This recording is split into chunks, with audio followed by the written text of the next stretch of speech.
not to worry about that. But we do have a lot. I do have a lot of things to do, and I know I'm back behind on that. So now that this trip is out of the way, this study abroad trip, I can knuckle down on things that I normally do rather than the things that I don't normally do. So I do want to move on ahead because I would like to get us into the 20th century before the end of the class, the end of the semester, and I think we should make it. We're doing pretty well, all points considered, even though it seems like we're mired in the Renaissance. It's hard to get out of once you get into it. So before spring break, we were looking at art in the early part of this 17th century. I'm sorry for the typo. That should say 1600 to 1601, not 1660. That's just a typo on the right. But we were talking about the shift from what historians have come to call Mannerist art to what historians have come to call Baroque art. And remember that both of these terms are historical constructs. In other words, they're things that historians have labeled art of that period, unlike the Renaissance, where the artists of the Renaissance really did believe that they were doing something. They had labeled themselves Renaissance artists, right? But Mannerism was sort of the breakdown of the ideals of the Renaissance, and the Baroque was something of a return of those, right? Sort of pendulum shift back and forth between sort of classical art and sort of strange things that happen in between. And in many ways, it's simple rebellion. We've all been there. You know, you don't want to do things exactly the same way your parents did. Part of it's that, but part of it can be explained sociologically, right? We talked about the Mannerist period coinciding with quite a bit of chaos in European society, and it's a chaotic style. That doesn't necessarily mean cause and effect, but there is an interesting correlation there. Baroque style, however, does seem to be a cause and effect, and it seems to be a response to what the Catholic Church said they wanted from art. That they wanted an art that was clear and could teach Catholic doctrine, right?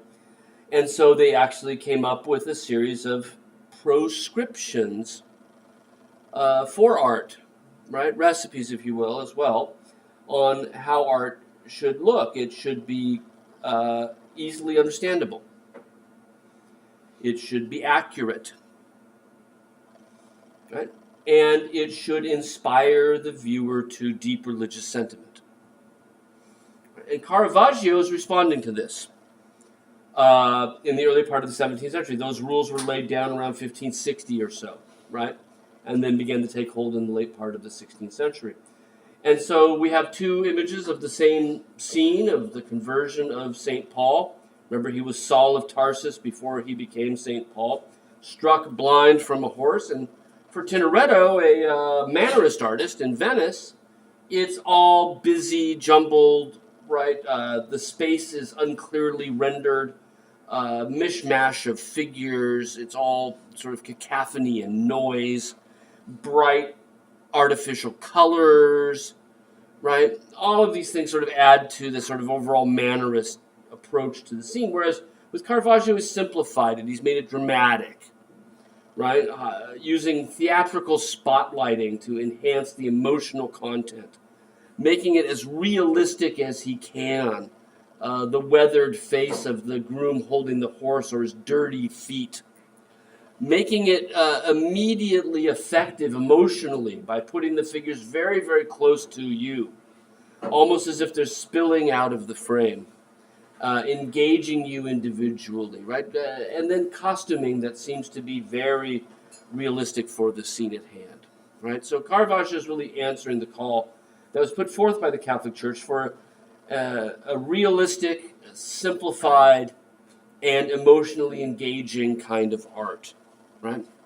And we left off 2 weeks ago, week and a half ago, talking about the calling of St. Matthew, where we can see that Caravaggio has a particular style. Brownish tones, using spotlighting to simplify the scene, especially the backgrounds, which become very dark, to sort of make it look almost like a stage set, right? That's been lit by a theatrical director to enhance the meaning of the scene. And these light sources are always very important in that In each of these, the light is God, right? Shining down on Paul, striking him blind from the horse, shining from Christ on the right onto St. Matthew in the center of the table, right? This is the light of God, the light of revelation. And in each of these scenes, one of the things that Caravaggio does, and he does this all the time, many Baroque artists do, is to choose a moment of high drama, right? The climax of the story, the moment that St. Paul is converted, the moment that St. Matthew is converted, that high moment of flux, of change in each of these artists, or each of these saints, right? And we were looking at some details, how Christ is hidden in the shadows, but his hand comes into the light. It just seems almost as if the light is picking up the halo, as if the halo were an actual object rather than just a symbol, right? And the light then follows his hand down toward Matthew, who answers the gesture with a similar gesture. In the same way that St. Andrew, the fisherman in front of Christ, also seems to follow Christ's gesture. Right? How important gestures are for the way Caravaggio constructs the scene. That each one of them helps to accentuate this idea of leader and follower. Right? And how the light seems to almost like Christ is beaming him, as if he's pointing at him like E.T. or something, and the light coming from his fingertip. And Matthew then responding. And how as we look at the figures on the table, each one responds in a different way. And the closer they are to Christ, it seems the more they get it. But at the same time, the only one who really gets it, pointing at himself, you mean me, is St. Matthew, right?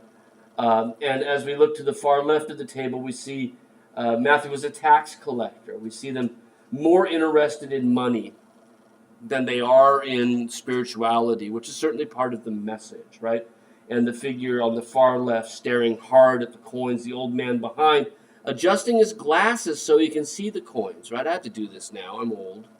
I've got trifocals, and I have to sometimes yank them all the way off so I can see things in front of me. But the point is, who sees what, right? He's looking at the money. He's adjusting these to see things in the physical world. And what better example for what you see in the physical world than money? Whereas Matthew sees the path of the future. Matthew sees Jesus, right? So these things help to amplify the scene. It's simplified in a lot of ways, but it's really poignant. Now, what's interesting here, and we see this a lot in Baroque art, is that even though the Catholic Church asked for accuracy, right, realism and accuracy, Matthew and the people at the table are not dressed in first century clothes. They are dressed like 17th century people. They are dressed in contemporary costumes, which might seem as something of an anomaly, right? An anachronism. Something out of time, out of step. But the point is that enhances the legibility. That enhances the realism of the scene. That enhances the ability of you, a 17th century viewer, to understand what's going on. Right? Because who knows what a banker dressed like in the 17th century? We're all over this now. When movies come out, that's not accurate. They wouldn't have had a shirt like that. Or whatever. We're very sort of passive-aggressive about this, right? But for Caravaggio, the point is storytelling, visual storytelling. And in order to get the point across, he uses contemporary art so people recognize this as a tax collector, right? That would help them then to understand the scene more readily. So the first precept, which is immediately recognizable, trumps, right? Takes precedence over historical accuracy. Because again, where's he going to find out, right? And who else is going to get it if it's actually historically accurate? He'd rather that the picture was instantly legible, right? So Caravaggio sort of nails it. And one of the things that we find is that Caravaggio's works are extraordinarily influential in Italy, right? This approach to religious art has numerous followers, right? And we tend to call them, I think this is in one of the online resources, the Caravaggisti, the Caravaggio followers. Even though Caravaggio had no students. Did we talk about his biography? in class? We'll go over it again. Right? His artworks are extraordinarily pious, and they really do nail the Catholic Church's demands for a pious approach to painting. But his lifestyle was a little bit less pious, right? In fact, he was a drunk. He wasn't a drunk. He was a very antisocial drinker. He would go to bars. He'd get in fights. And he eventually got in a knife fight and he killed somebody. And he actually died while being pursued by the police. He fled Rome. He went to Naples, right on the coast further south. And he's literally on the run from the police when he dies. He tries to go hide. So the story goes, he tries to go hide in a marsh, right, to get away from them. It's a reed and swamp. And he gets bit by mosquitoes and he dies of malaria, right, while on the run from the cops. So there's this idea that you have to be a pious person to paint pious pictures. That ain't true, right? Think Filippo Lippi, right, our naughty monk. You don't have to be a good person to paint good pictures. There are a lot of really icky people out there who made really great art, right? It's not necessarily a one-to-one. And Caravaggio's in that same boat. In fact, some of his patrons didn't sort of like he was very untraditional in the way he approached art, right? So, for example, one time he got a commission for a altarpiece showing the death of the Virgin Mary. And according to Catholic legend, the Virgin Mary, at the moment she dies, right before she dies, right, her soul is lifted out of her body. So she doesn't actually ever physically experience death by Catholic theological tradition. And to paint this image of a dying woman, Caravaggio went out and got the body of a dead prostitute to pose for the Virgin Mary. He brought the cadaver back to his studio. And people recognized it. Right? He painted it so realistic, people recognized it, and the work was rejected. Because who wants a recognizable prostitute in the guise of the Virgin Mary? But for Caravaggio, it was about trying to get the realism, right? And when we look at Caravaggio's pictures, there's something about his pictures that's also untraditional. He tended not to. The tradition was, right, from Michelangelo and Raphael, the tradition was that you would draw on the canvas. And we're not working, these are big, right? These are about 6 foot square. Maybe even bigger than that, right? They're huge. You would draw on the canvas your original design. Remember when we looked at Bosch, we could see the drawing underneath the faded paint, right? So the tradition was to draw very meticulously on the canvas, and that drawing was the end result of a lot of study where you would study each individual figure, right? And get it all worked out. Caravaggio doesn't do that. He just goes in and he almost paints like an impressionist. He just goes straight into the canvas and starts to... There's very little underdrawing, and there are no surviving studies in the way of drawings. He paints immediately, right? And that's very untraditional, as is his use of prostitute's body for the Virgin Mary. In fact, if you look at Matthew, right, the red-bearded fellow pointing at himself, try to line up his hips with his body, right, on either side of the table. And you can see this sort of, it doesn't quite line up because he's not really worked it out. It's very realistic looking until you see things like this, right? And this for Caravaggio is sort of an atypical approach to painting. Right? And like I said, he's got a ton of followers. A lot of people respond to this because it's so extraordinarily unique. I guess that's redundant because unique is one of a kind. You can't be extraordinary. You are unique or you're not. There's no such thing as degrees of unique. Right? But it really hits people that this is a new way of painting. And in addition to painting religious pictures, Caravaggio painted genre scenes, scenes of everyday life. And here's a lute player. It's inviting us to join in. Right? These are all meant to really engage with us as viewers, even though it's not a religious picture at all. Right? So we look at Caravaggio's lute player. We have Caravaggio lighting. Right, streaming in from above at an angle, coming down diagonally across the canvas, highlighting the figures and darkening the background, right? Reducing it to a limited range of tones that are mostly centered around earth tones, right? Typical Caravaggio. And what it is it's a musician, and it's an invitation to join the musician. Because you can see that there's an unplayed violin there. That's not for him. That's for you. And the handle of the violin is extended out toward you, right? And it's appealing to you in all sorts of ways. This fits that counter-Reformation idea that transcended religious pictures, right? It wants to reach out and grab you. And so much Baroque art does. And it grabs you not only in asking you to participate, but it also grabs you in a sort of appealing to other senses. It's not just about looking, right? It's about sound. It's about smell, the flowers, right? Taste, the fruit. Touch, the linen, the skin, right? It really does try to appeal to all five of your senses. And that fits because one of the things that we find in the Counter-Reformation is an appeal in religious manuals. We'll talk about this in a little bit. In religious manuals, we find that authors of some of the more important tracts that are meant for you to read, right, tell you that you should try to engage with your prayers by engaging all five of your emotions. Right? This is St. Ignatius Loyola. His name will come up on the screen. Wrote a guide for the layman. It was called the Spiritual Exercise. Right? He was the founder of the Jesuits. Ignatius Loyola, right? Wrote this guide for the layman and to help them with their prayers and to engage with their prayers, right? I talk about class, you have to take notes to be engaged, right? It's kind of the same idea, but what he would say is you're reading your Bible passage and you should try to imagine effectively, empathetically, what's going on in the scene by engaging all of your emotions. So if you read about Christ bearing the cross, walking toward Calvary, right, you should imagine the weight of the cross on your own shoulders. Try to feel that, right? Because that will get you more emotionally engaged with the scene at hand, which is exactly what the Catholic Church wants for pictures to, right? This is not a Catholic.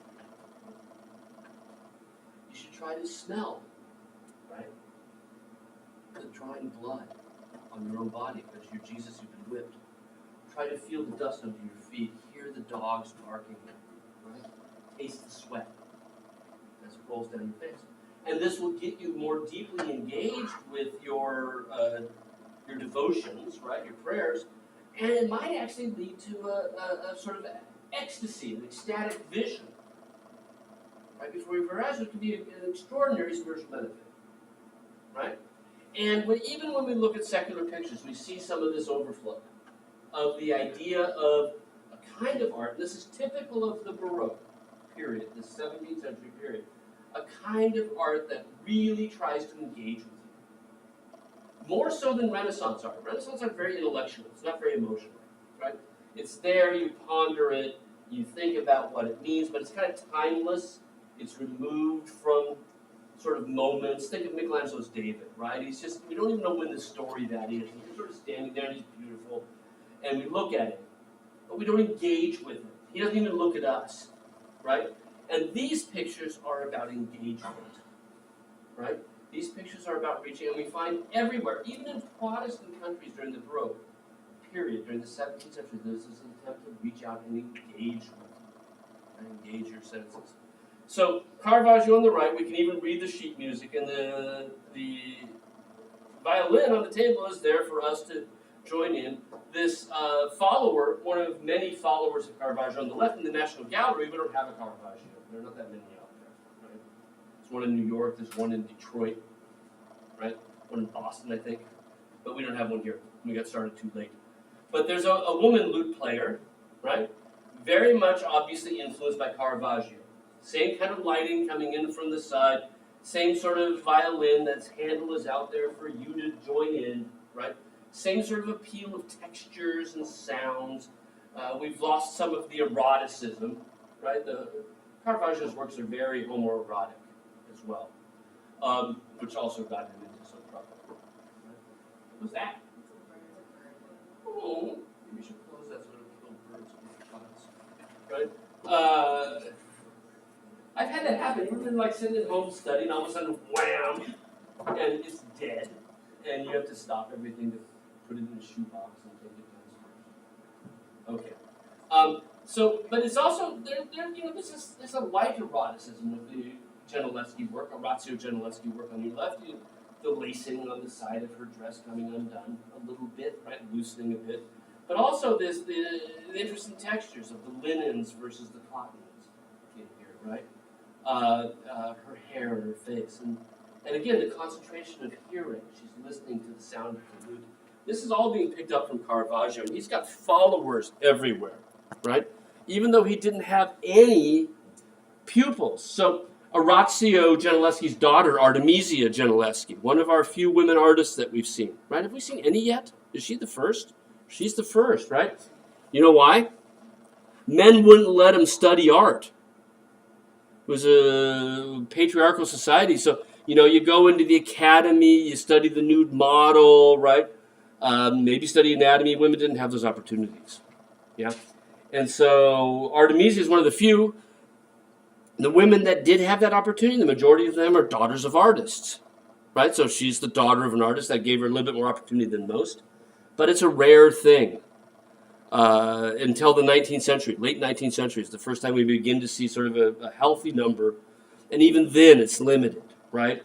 Even then it's not, it's 10% rather than 2% of the artists. But this is Judith and Holofernes. You know the story of Judith and Holofernes? Holofernes was a king who'd kept the children of Israel captive, and he, after capturing them. That bird is still out there wanting to get in. After capturing all of the children of Israel, he parades them in front of his throne. Just, captives come forth, right? And he sees Judith, one of the Israelites, and he falls immediately in love with her. And of course, she wants nothing to do with him because he's, right, not kosher, I guess, for lack of a better way of putting it. That's a joke of sorts. But, he's an unbeliever, right? So she wants nothing to do with him. But she sits down and talks to the elders, and they all understand that this is an extraordinary opportunity because she could use his attraction for her to help free the children of Israel. So what she does is she agrees to marry him. He really wants in here. This is like Hitchcock. He's only jumping up from the floor to come in. Now I'm all distracted by this bird. Katrina, could you close the next one, and that maybe will inspire him not to seek entry? Is this window up here? You guys are okay back. We'll find out. Maybe he'll... See, he really wants in here. He wants to study art history. Art history is for the birds, you could be saying now to all your friends, right? Okay, so she realizes that this is an extraordinary opportunity, right? So she can indeed parlay this to help free the children of Israel. So what she does, she agrees to marry him. Right? So the big wedding banquet, she gets him ripping drunk. There he is. He's back. He's right above you now. She gets him ripping drunk at the wedding party. So drunk that he obviously can't do anything. And she cuts his head off. Right? And thus helps free the children of Israel from captivity. Okay? So what we have in these religious images from the Old Testament, right? We have this extraordinarily violent scene. I mean, it's horrifying, isn't it? Mid-decapitation. Right? Icky beyond compare. And the suffering of poor Holofernes, if you will. I don't want to call him poor Holofernes because he's a tyrant. Right? And Judith is there, busy at the act, and her servant about to take the head away in a bag. Right? Yeah. I don't think anything's going to stop him until he gets in here. Somebody's sending out bird pheromones, right? Now we'll see what happens on the back row, right? Okay, so Artemisia does the same scene from Caravaggio. You can see she's totally borrowed from him in a way, right? That it's really similar to what he has done. Although one of the things that people often point to from this is that Caravaggio seems more interested in the horror experienced by Holofernes, because he's a man, and Artemisia is more interested in the grim determination of Judith. Right? She experiences it empathetically from a woman's point of view. I don't know how far we can go with that, but what's certainly the important part for us now is the degree to which Artemisia is channeling Caravaggio's style. Right? And again, high-pitched drama, right, is a key element of of Caravaggio's work and of Baroque art in general. One last Caravaggio-based slide. This has been in the news lately because some guy found what they think is a Caravaggio in an attic in Toulouse, France. And the experts have been diving in and looking into various details to see whether or not this is really a Caravaggio. It's going up for sale this year, right? The canvas is the right age. The paint is the right age to be Caravaggio. Some elements, Judith in particular, and the lace on her sleeve are really good. Like they really look like Caravaggio, but some other elements like the wrinkles on the face of the servant or the way the teeth fit in the mouth of Holofernes don't look so hot, right? So this is one of those things where the experts are out there and this just came up 2 weeks ago, right? I didn't show this last time I taught this class because it wasn't in the news. But there are things out there still to be found, and Caravaggio did do multiple versions of many of his themes for a market, right, for a marketplace. And so this may well be a Caravaggio, and if it's not entirely by him, then we have to change everything I just said, that he, I mentioned he had no followers, no pupils, but all these people that were influenced. And this is finished by somebody else. Maybe he did have followers we didn't know about. Maybe he did have workshop assistants that we didn't know about, right? But anyway, there we are, something in the news. The other great artist of the Italian Baroque period is Bernini, who does everything but specializes in sculpture, right? Primarily a sculptor, but he's also a painter, he's also a draftsman, he's also an architect. And we can say the same thing about Michelangelo, all of these things together. And seeing Bernini's David on my side and Michelangelo's David on the far side, we can really begin to get into a deep discussion about what is Baroque about the Baroque. We compared it to Mannerism, how it cleans things up, how it makes it more legible, more understandable, right? More emotionally engaging. But there's something else we didn't really talk about that's here. Maybe we started to see it with Judith and Holofernes. Action-packed, right? Baroque art is much more active. So if you look at Michelangelo's David as the sort of the paragon, the greatest example of Renaissance sculpture, he's just standing there. He's not really doing anything. He's thinking, right? It's the outer body as a reflection of an inner intellect, right? He is in contrapposto pose, right, where everything is counterbalanced. So it becomes timeless. A pose you could hold forever, with one leg locked and the other leg loose, with one arm flexed and the other one loose, right? With one side sort of closed off with the arm that comes down to his hip, the other side opening up, right? All of these opposites within it that counterbalance each other. That's typical for the Renaissance. Also typical is a sense of, I said, timelessness. There's no single moment in this story that we can tell, right? And that's high Renaissance. Think Raphael, right? Think the Alba Madonna. She's just sitting there, right? Not much going on. Now, look at Bernini's David, right? This is not a passive figure. This is not an intellectual figure. This is not a thoughtful figure, right? This is a man of action. And that idea of activity, of activating, is one of the things that sets Baroque art apart from Renaissance art. Right? Activation. And so David by Bernini is depicted at a particular moment of action. He's winding up, right? He's got the sling stretched tightly. You can see the size because the people were in the gallery when I took this picture, right? He's got the sling. He's winding up, right? He's twisting around. He's about ready to unfurl. So we know exactly when it is in the story, right?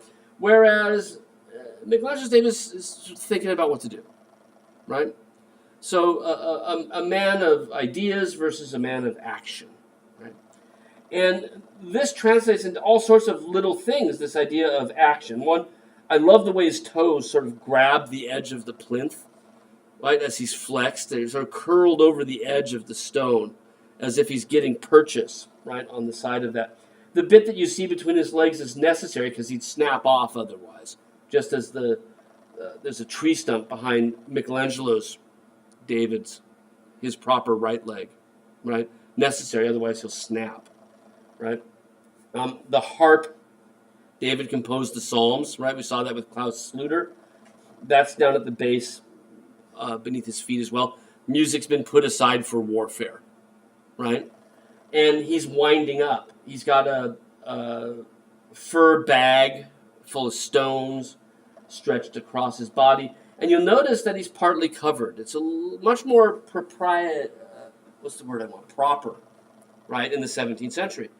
Counter-Reformation made things significantly more proper, right? This is the era when they started painting fig leaves on things, right, to make them more, less lurid, right? So Michelangelo's Last Judgment, which he had a worksheet on, right? All of those figures in the 17th century got covered up with fig leaves and have only recently been cleaned off, right? Including some bits that are pretty nasty, right? A guy getting his penis eaten by a snake, for example. So here we see that same propriety, right? Decorousness through the cloth that wraps around David's body, but it also helps to give you this sort of corkscrew effect that the pose has. And as he's more active than Michelangelo's David, the other thing about him is that he makes you more active as well. And we've seen this with Baroque painting, right? Interact. Join in. So with a flat thing, we get these invitations to make music, right? To be a part of the picture.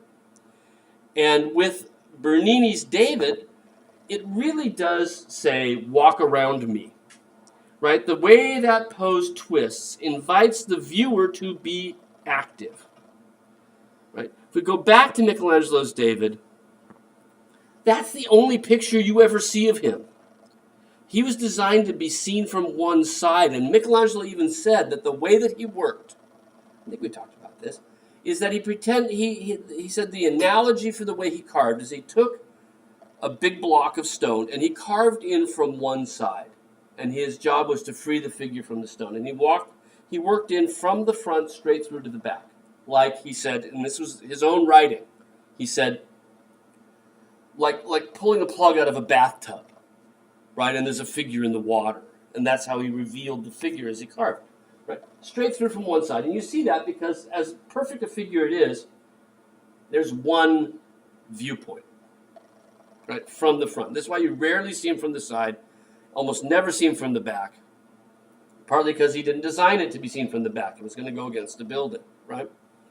Still, most of his figures do not invite that sort of active viewing on the part of you, right, of the viewers. Bernini's pose says, hey, what's going on over on this side? It really does say, hey, walk around.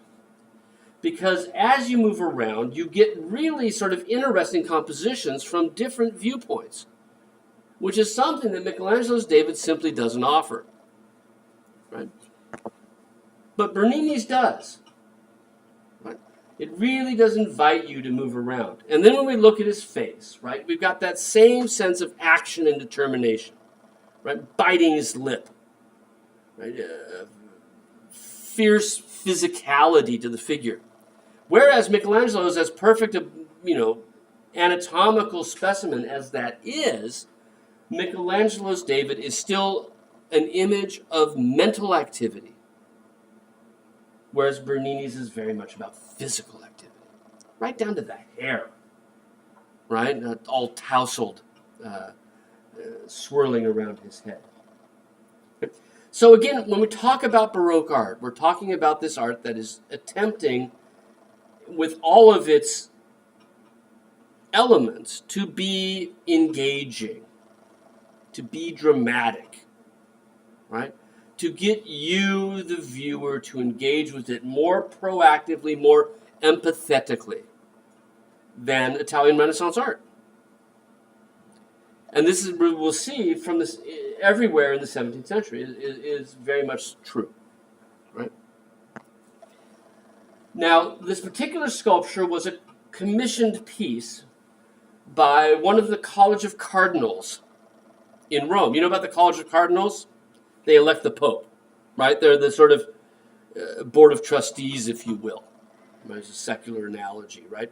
They are the most powerful people in Rome below the Pope, or cardinals. And when the Pope is reelected, the College of Cardinals is the one that convenes. Did you see the movie version of one of those Dan Brown books, right? Where Ewan McGregor was on the College of Cardinals, yada, yada, yada, right? Scipione Borghese.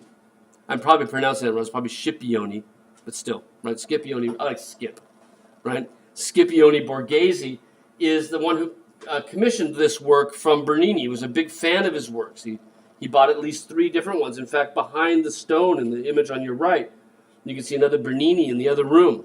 This is in the Borghese Palace in Rome. You can still go see them there. Right? He was, in addition to being on the College of Cardinals, he was the nephew of the Pope. Right? And the Pope saw Bernini's works in Borghese's collection. Right? This was Pope Paul V. And that led to an introduction between Bernini and the Pope. And the Pope immediately hired him. You know, popes are still, ever since Julius and Michelangelo, Julius II, right? Popes have been very active in art patronage. And Paul V wants Bernini to work for him. Right?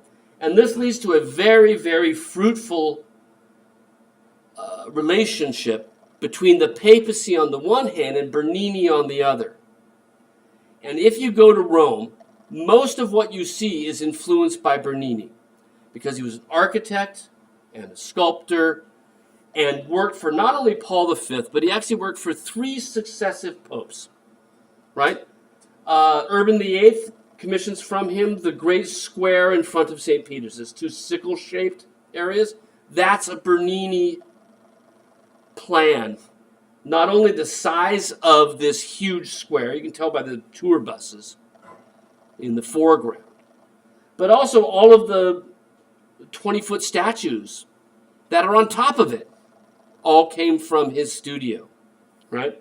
Huge impact on Rome. Rome is ostensibly a 17th century city, and as such, extraordinarily influenced by Bernini, right? So he ends up working for Urban VIII, Alexander VII, spends basically the next 50 years of his life working for the Pope and for various religious institutions in Rome, and leaving a mark on Rome like no one else, right? This is not a papal commission, but it's one of his most famous works, and it brings us back to this issue of sort of a empathetic engagement with your religion. So Saint Teresa, right, in ecstasy, she had a vision where an angel appeared to her and made her feel in her heart the pain that Christ felt in his body, and pierced her heart with a golden arrow. That's what she wrote, at least, right? Pierced it again and again. And she said it was horribly painful, but at the same time beautiful. That sort of beautiful ecstasy, right? And so we see her now feeling that pain in her body that's come through this spiritual vision that she's had, right? And she's late 16th century. She's around 1560, 1580, right in there somewhere. So she's a relatively new figure on the scene, and is for us a very important representative of what's going on in the Baroque period, right? Which is this interest in visionary experiences, right? In a full buy-in on the part of the individual, right? It's not a passive act, your religion. It's an active participation. And that's something that the leaders want from Baroque art. So here's Bernini, St. Teresa in Ecstasy, all carved. But Bernini did more than just carve the figures. And she's on a cloud, and you can see he's carved parts of it differently. Her robe is much more polished than the cloud behind it, right? Notice the draperies and how they swirl and engulf the figures. That's a typical Bernini thing. We even see a little bit of it with David. But in addition to designing just these sculptures that are the focal point of this church installation, it's a side altar of a church, he actually designed the entire interior. right? This is all Bernini's design for this chapel. The architecture, the choice of the different marbles, right? So she takes the place of an altarpiece. But there's a small altar here. The main altar is off to our right. And Bernini designed not only the sculptures within that niche, the setting for it, the niche itself, the sculptures on the side, the stained glass window up above, even the paintings in the archway at the top is all part of Bernini's design. It's extraordinarily dramatic, right? It's really theatrical. This is the era when opera first starts, which kind of makes sense, right? It's over the top. And I think somebody asked in class, isn't Baroque usually mean kind of over the top? And it gets that way by the end of the 17th century. It becomes really overblown, right? It's still engaging. It's still dramatic. It still tries to make you have religious, pious thoughts. But it's doing it with more and more theatricality. And Bernini is as theatrical as they get. He actually did theater designs. He actually did opera designs in addition to doing sculptures. Right? I've got some nice details. This is so dramatic and so theatrical that Bernini even gives us figures on the sides looking in as if they're at theater. Right? Leaning in from little loge seats, right? Balcony seats off to the side. And they're actually members of the family that paid for the work, right? They got their portraits included there as if they're having a vision, right? That just as Teresa's having a vision of the angel, they're having a vision of her. And in addition to sort of designing everything, he got very theatrical with the architecture. He put stained glass above her. You can see it up above. You can't see it when you're outside. But the gold rods behind her, that's wood coated with gold, that stream down from heaven, that like Caravaggio's, the light of heaven coming down, right? Those are naturally lit from above, from sunlight, as it strikes it. And it makes it look as if the brighter up above is sort of trickling down onto St. Teresa as the angel pierces her heart with the arrow. Now, obviously, this is not like, like Psycho, right?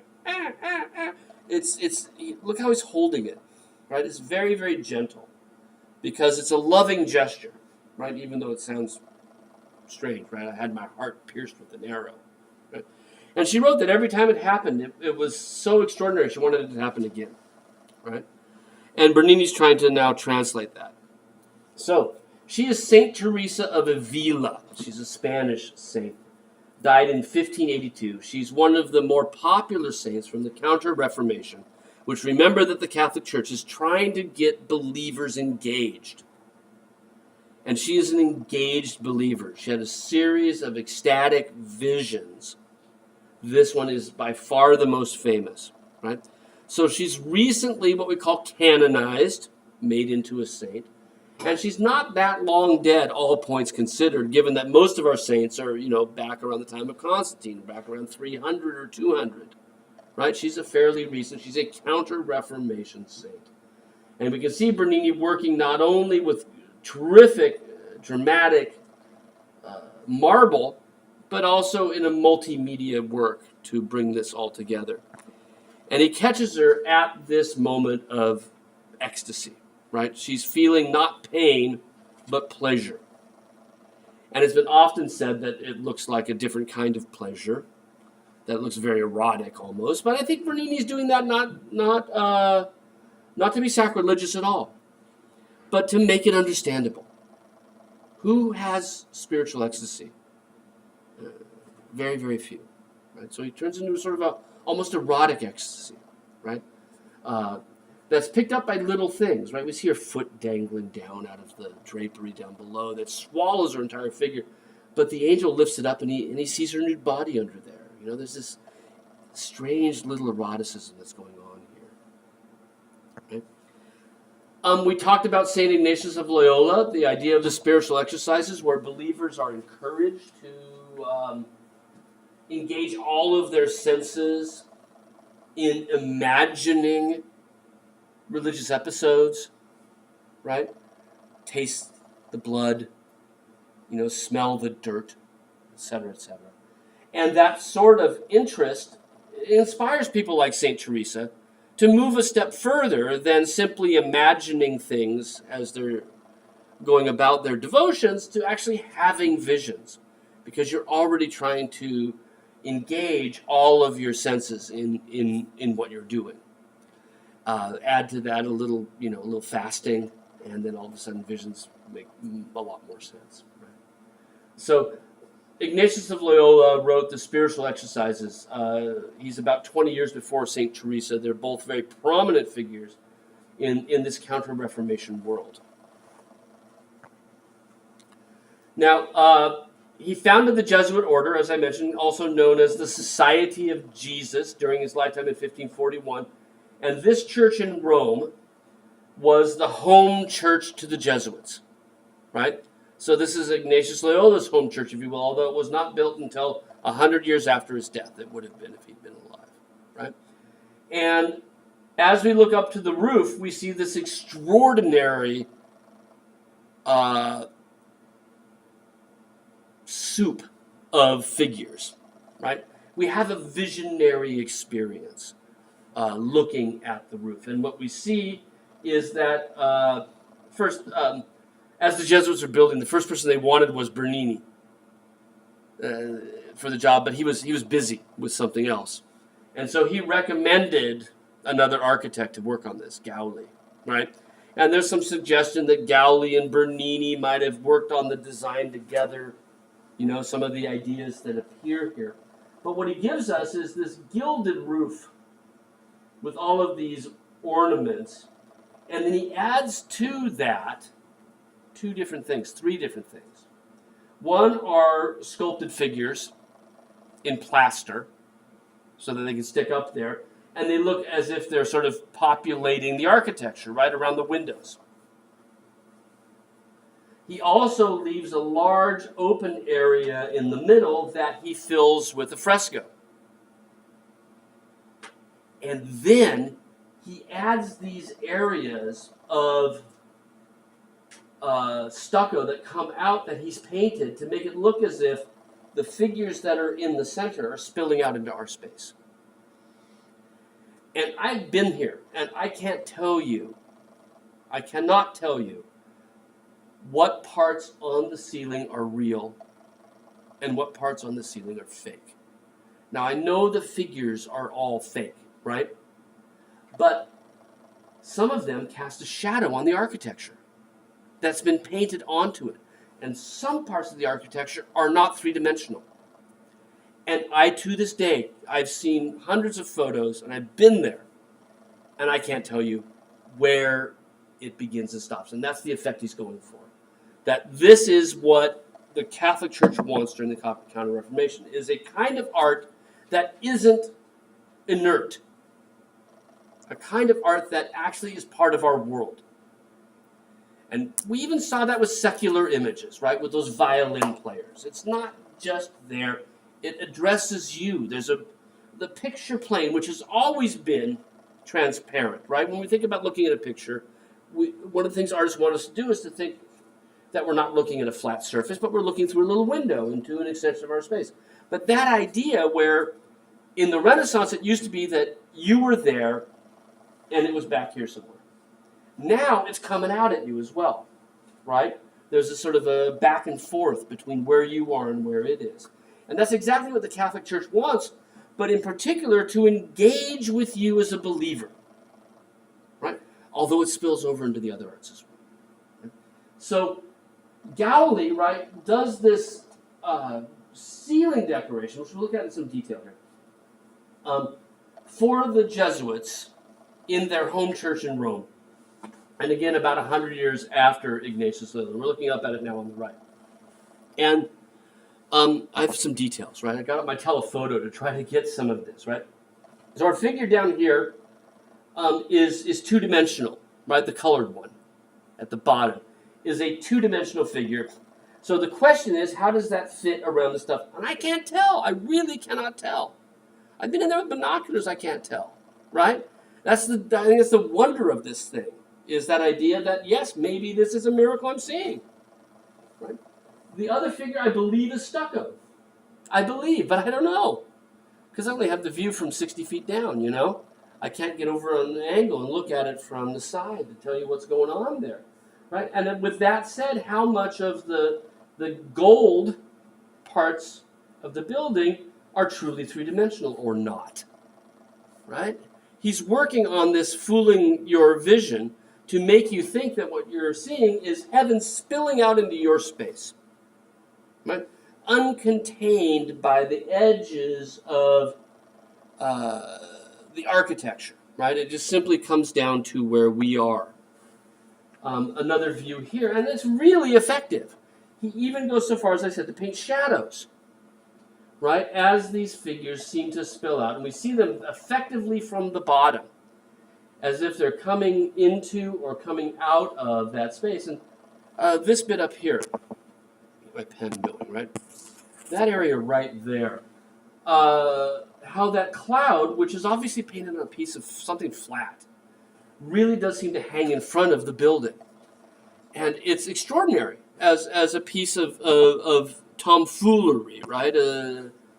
Fooling us into thinking we're looking at something we're not. And it becomes every bit as three-dimensional as the truly three-dimensional figures that we see here, right?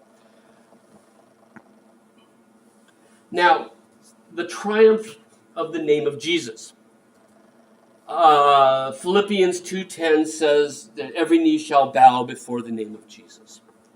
And that's basically what Gowley takes as his inspiration, this idea of at the name of Jesus, every knee should bow in heaven, on earth, and under the earth.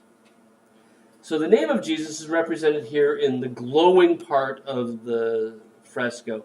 IHS, which in Latin, E Jesus, right? IHS are the three central letters of his name, and a cross above them, right? This is the name of Jesus at which every knee will bow, right?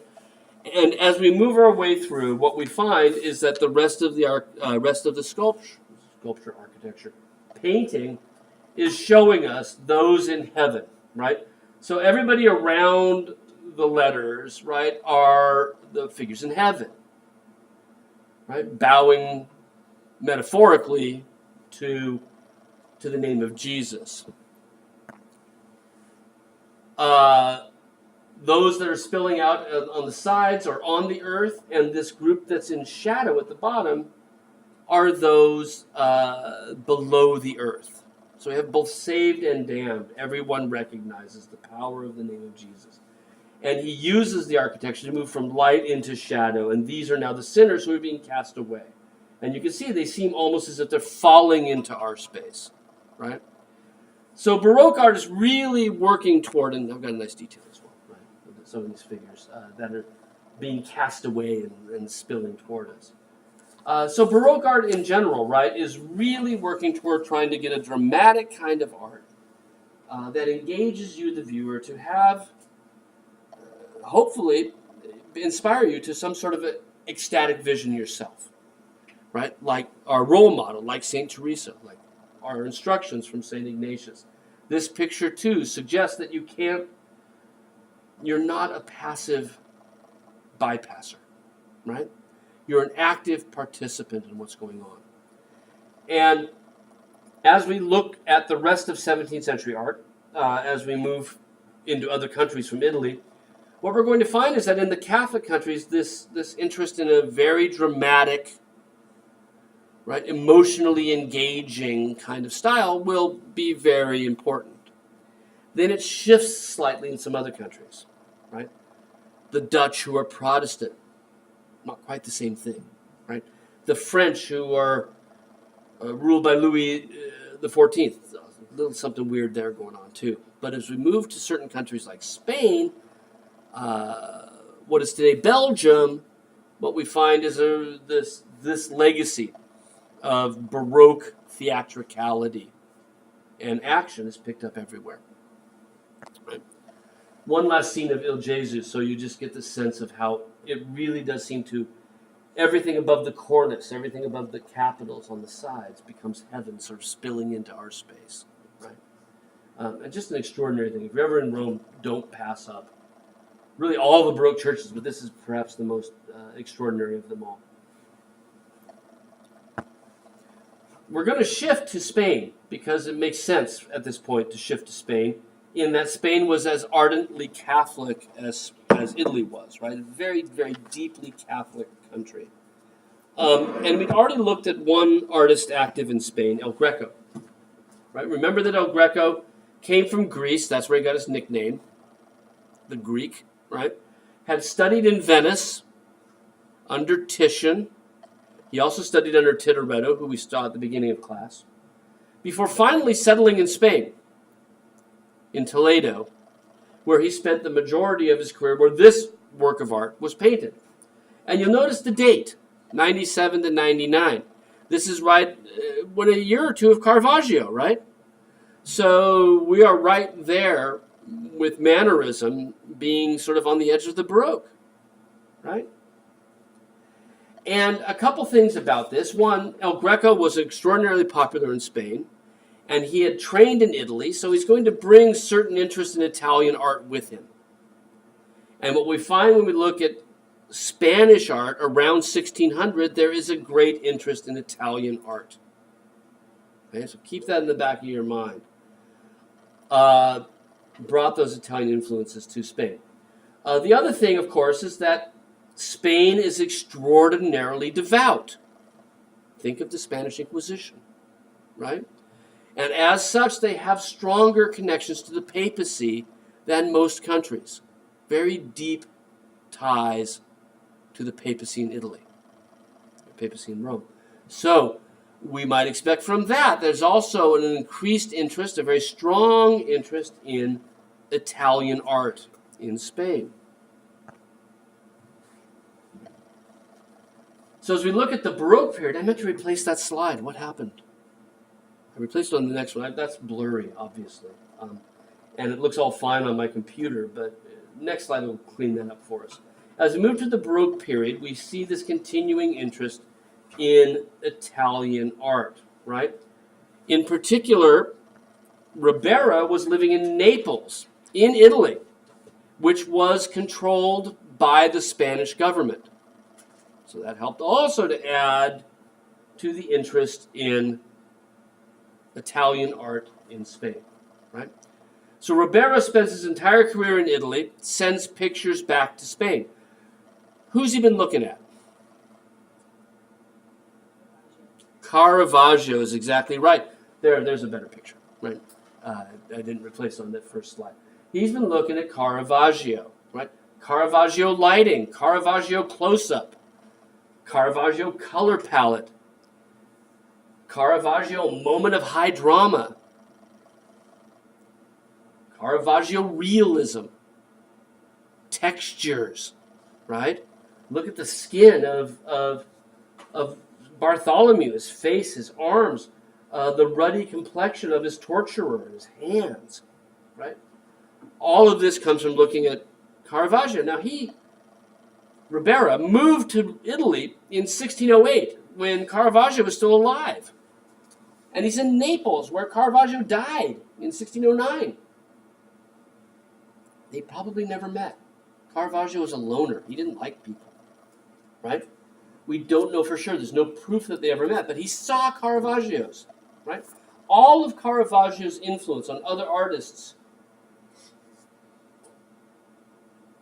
all, right? 99.9% comes from artists who saw his paintings, not artists who met him, right? They are profoundly influenced by this new effect that Caravaggio is getting.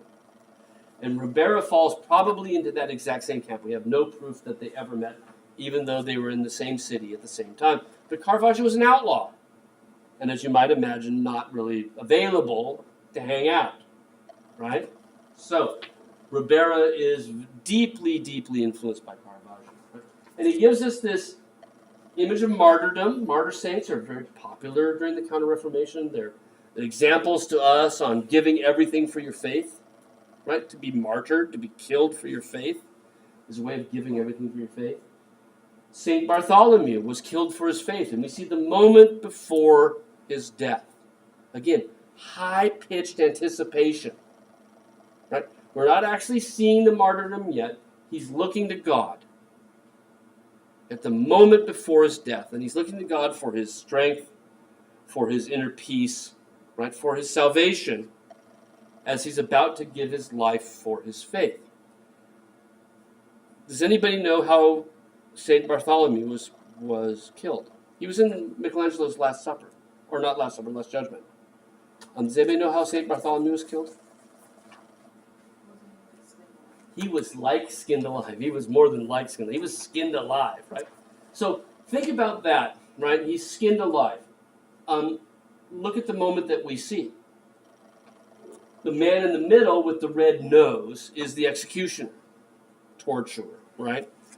And what is he doing? He's sharpening the blade of his knife, right? He's got a leather strop over his shoulder. He's like an old school barber. And he's right, getting a good edge on that blade, because his next job is to start to flay St. Bartholomew alive. Now, think about Ribera painting this, and what he gives us is about half of the composition is the skin of St. Bartholomew, which is a sort of a signal to what's going to happen next, right? He's going to be flayed alive. It is about the subject matter of the painting is Bartholomew's skin, right? That's an important part of his story. And Ribera gives us that spot on. We focus on the executioner, we even see his skin. And everything about it becomes this sort of variation on skin tones, right? Youthful skin on the left, a sort of, middle-aged man in the center, and an older St. Jerome on the right. And how important that skin becomes as a theme. And as we look at his face, this is a nice detail, right? Look at how thick the paint gets, to where the paint starts to look like skin itself, rather than just, is that clear? It's almost like he's made the paint into a skin of paint. Does that make sense? Right? In other words, instead of just like, think if Jan van Eyck would have not let us see the paint. Okay? We would have just seen it nice and clear, and it would have been realistic, and it would have looked like skin, but it wouldn't have become skin. It's almost like what Ribera is trying to do with the paint here, and I think in the head of the executioner as well, is he's trying to make you think of skin. Look at the nose of St. Bartholomew, or the lines on his forehead. And look at the way in which the paint itself almost becomes like a rubber mask, like a Halloween mask or something, where you can sense that you can almost take a rubbing with a pencil, right? Put a piece of paper on this, take a rubbing of it, and you might actually see his face. Because the wrinkles, right? The wrinkles are the stuff that sticks down, but the bunches of the skin on his eyebrows are thicker than the creases of the wrinkles. Or the nose itself sort of has a low relief, three-dimensional quality, even down to the treatment of his beard, right? And that adds to this idea of getting you to engage with the scene. Now, this is that moment before that skin is peeled away, right? And it's almost a sense that you can peel the skin off of the canvas itself, right? And that makes it that much more engaging. And the whole point, of course, for you, the viewer, is to be more deeply emotionally engaged with the picture, right? Through its drama and through all of the effects that the artist has. And so Ribera, right, is through Caravaggio, using this Caravaggio style for the same effects Caravaggio was, which is to get you to emotionally engage in the picture. Now, he spent his entire career in Naples, in Italy, because Naples was controlled by the Spanish.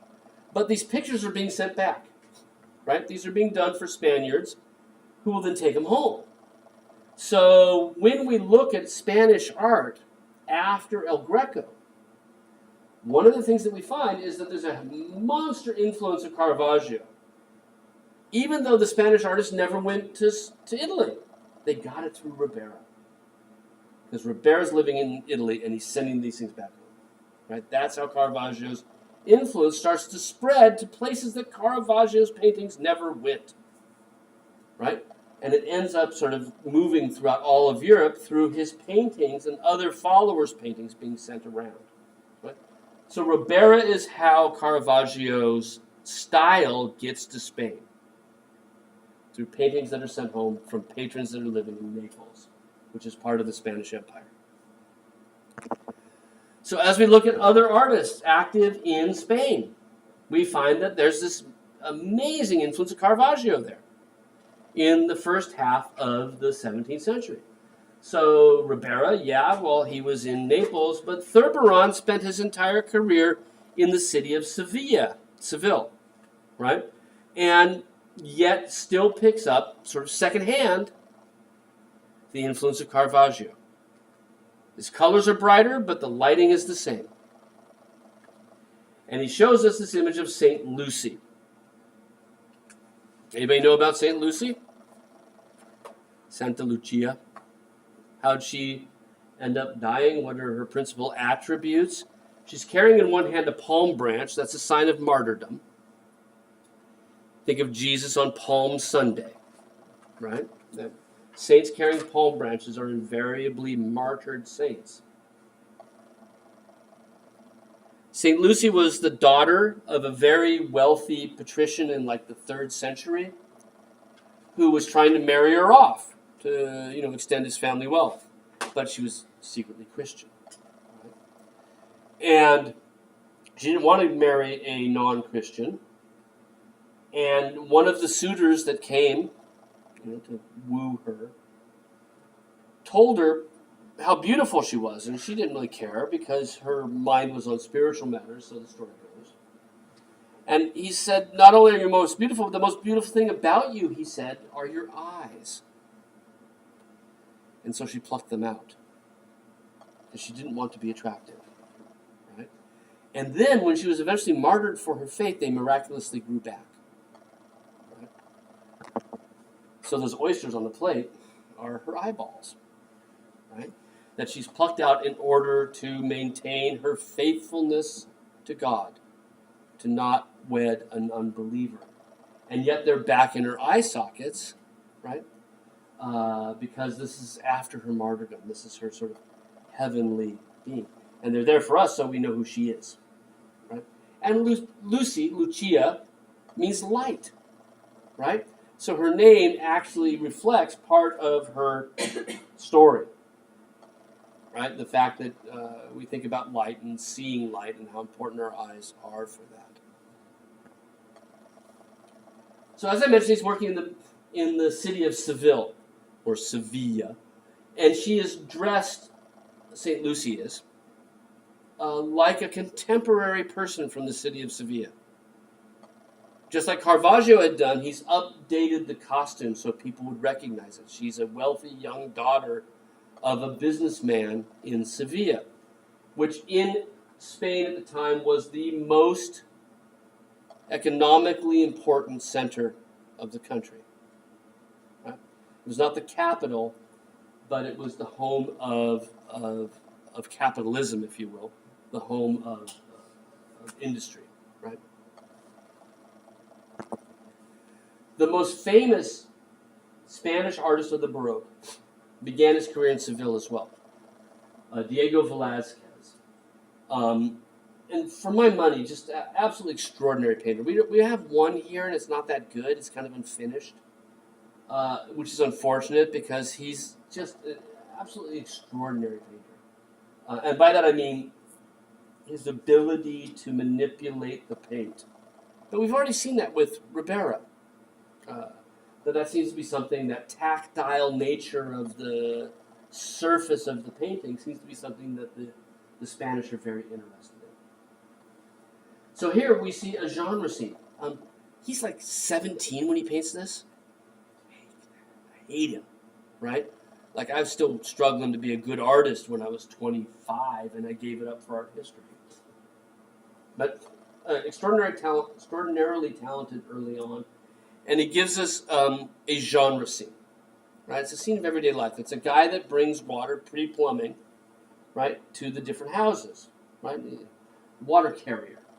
And so he's got his hand on the cup. He's recently poured it. He's got the big jug that carries most of the water, and then they'll sell it to somebody, and they'll put it in a porcelain jug, and then they'll pour it out, or it's going to be in a clay jug here. They'll pour it out into a porcelain jar, and he's already poured some into a glass for the kid, right? And in many ways, at this early point in his career, this is a demonstration piece.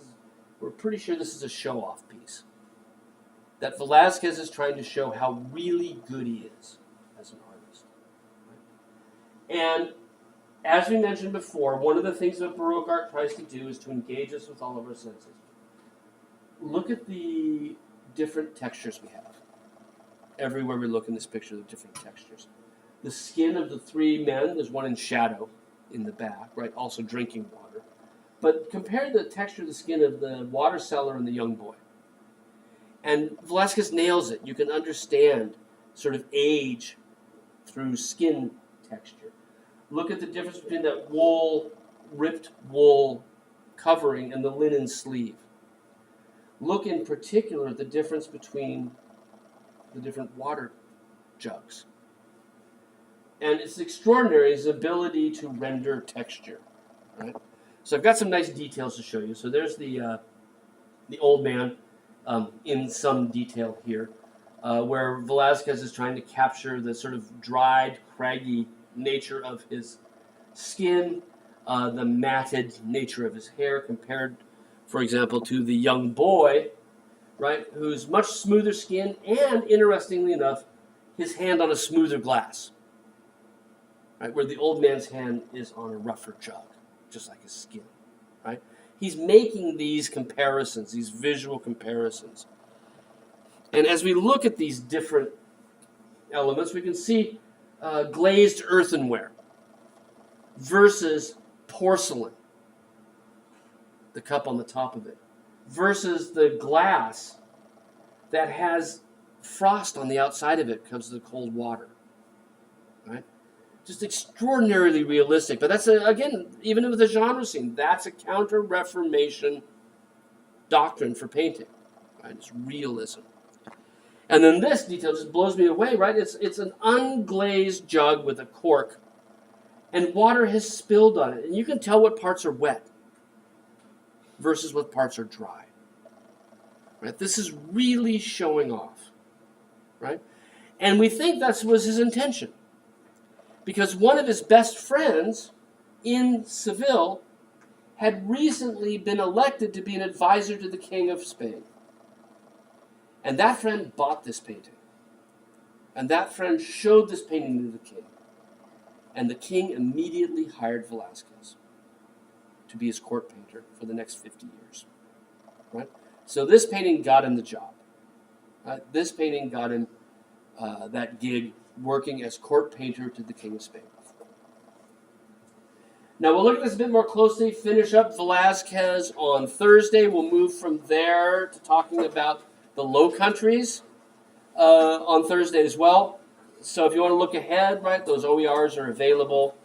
And again, I should be catching up on grading this week now that everything's done with that Amsterdam trip. All right? If you got here late, there was a sign-in sheet, so make sure you come up here and get your name on it. And we'll see you on Thursday.